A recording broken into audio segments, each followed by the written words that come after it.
Surprising that there are two consecutive equations from complex numbers, but just like the last one, I think substituting z equals to x plus iota y will give us the answer, but I am not sure how complicated it would make this question.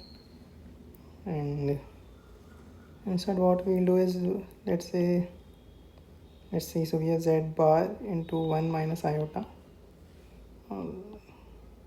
Let's first use z bar minus z square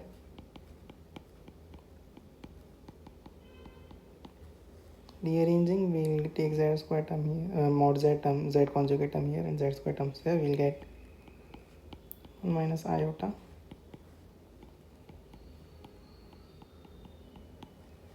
this, right? Yeah, so that, and now what we'll do is we'll multiply both this whole equation by z, which will give us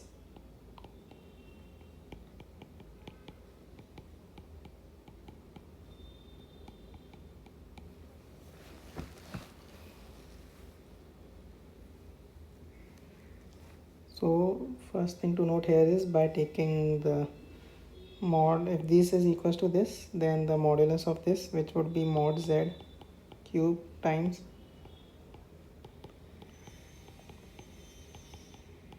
which will give us that mod z cube.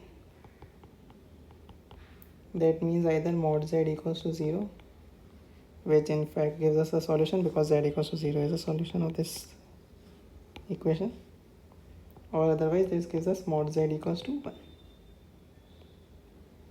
So using this we'll get,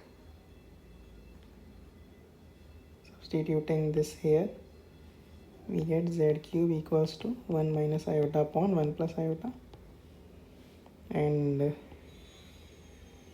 yeah, we'll get 3 solutions from this. So in total we have this 1 solution and 3 solutions from here, so we'll get 4 solutions in all. So the number of distinct roots of this equation is 4.